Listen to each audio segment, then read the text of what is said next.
प्रधानमंत्री नरेंद्र मोदी G20 शिखर summit में हिस्सा लेने के लिए इटली पहुंच चुके हैं। पीएम मोदी 5 दिवसीय विदेश यात्रा पर हैं।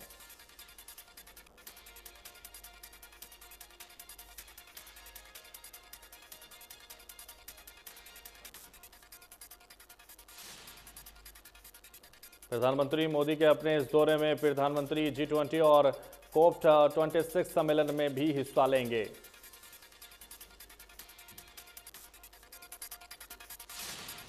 पहले हमारे ट्रैक्टर जाएंगे दिल्ली, बैरिकेड हटने पर राकेश टिकैत की चेतावनी, बोले फसल बेचने जाएंगे संसद। पीएम ने कहा था कहीं भी फसल बेच सकता है देश का किसान।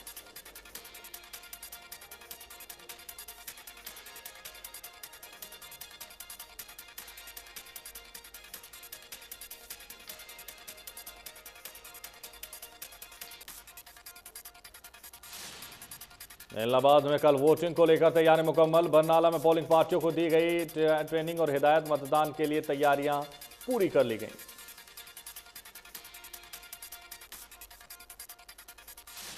हरियाणा में निवेश पर सरकार का जोर। चंडीगढ़ में 2 दिवसीय हरियाणा अफ्रीका कॉन्क्लेव का आखिरी दिन। अफ्रीका देशों के बीच कृषि, खनन समेत कई क्षेत्रों में मिलेगी मजबूती।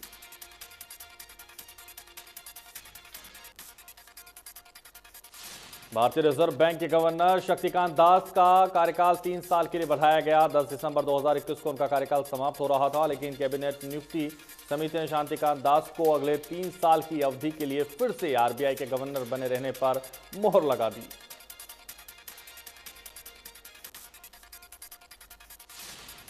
दिल्ली पुलिस ने टिकरी सीमा और गाजीपुर सीमा पर बैरिकेडिंग हटा दी है। पुलिस ने लोगों की आवाजाही के लिए एक तरफ का रास्ता खोल दिया है।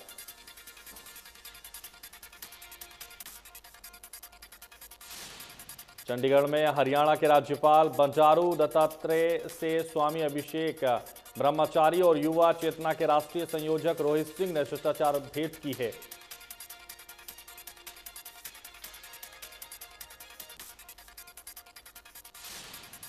बल्लभगढ़ अनाज मंडी में धान की सरकारी खरीद सुचारू रूप से खरीद जारी है। जिले में अब तक 35,000 क्विंटल मोटा धान खरीदा जा चुका है।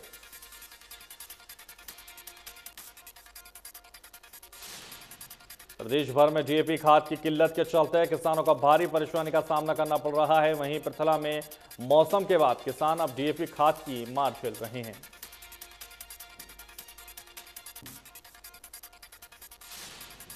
कैथल में पुंडरी विधायक रणधीर गोलन का बयान। कैथल डीसी प्रदीप ढैया पर जल्द गिर सकती है गाज। गोलन ने कहा कि सीएम ने कार्रवाई का आश्वासन दिया है।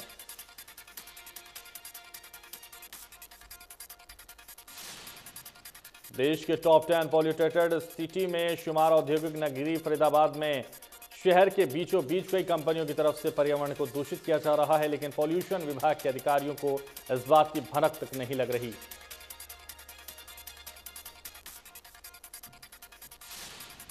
कुरुक्षेत्र के नवनियुक्त पुलिस कप्तान धीरज सेतिया ने कहा कि कुरुक्षेत्र जिले को नशा मुक्त बनाया जाएगा। ट्रैफिक व्यवस्था को दुरुस्त करना और कोरोना के नियमों की पालना उनकी पहली प्राथमिकता होगी।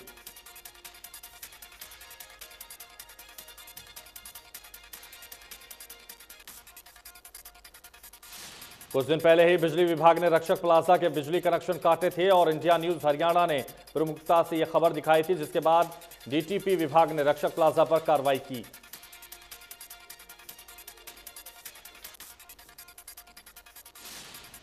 बल्लभगढ़ में स्वास्थ्य विभाग के अधिकारियों के साथ मिलकर सीएम फ्लाइंग टीम ने हलवाई की दुकानों से सैंपल भरने शुरू कर दिए। बल्लभगढ़ में विभाग ने मिठाई के गोदाम से सैंपल लिए।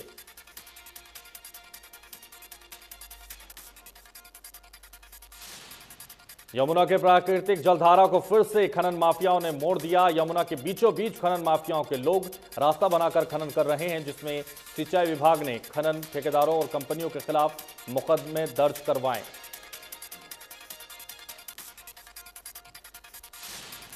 बल्लभगढ़ की राजीव कॉलोनी में रहने वाले एक दंपति को कुछ शरारती तत्वों के लड़कों ने बुरी तरह पीटा। पीड़ित का इलाज बल्लभगढ़ के अस्पताल में जारी। गुरुग्राम में 20 साल की युवती ने पिछले 1 साल में अपने साथ 7 बार दुष्कर्म होने की शिकायत पुलिस को दी। युवती गुरुग्राम के अलग अलग 7 पुलिस स्टेशन में अलग जाकर खिलाफ दुष्कर्म का मामला दर्ज करवाया।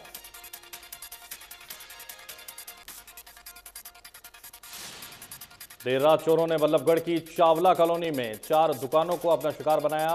चोरों ने दुकान से लाखों का सामान गायब कर दिया और पुलिस जांच में जुटी। सोनीपत का सिविल हॉस्पिटल एक बार फिर चर्चा में, जहां सोनीपत के सिविल हॉस्पिटल की सरकारी दवाइयां कूड़े के हवाले कर दी गईं। 2023 में होने वाली एक्सपायर दवाइयों को पहले ही कूड़े के हवाले कर दिया गया। इस पर सवाल उठते हुए नजर आए।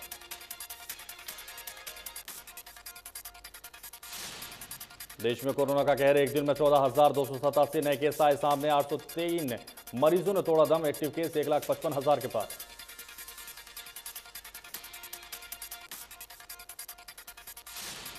हरियाणा में कोरोना के 13 नए मामले, कुल मरीजों की संख्या 7,71,000 के पार। 13 नए मरीज रिकवर। आज फिर तेल की कीमतों में बढ़ोतरी। तेल की कंपनियों ने पेट्रोल में दाम में 35 पैसे और डीजल के दाम में 37 पैसे का इजाफा किया।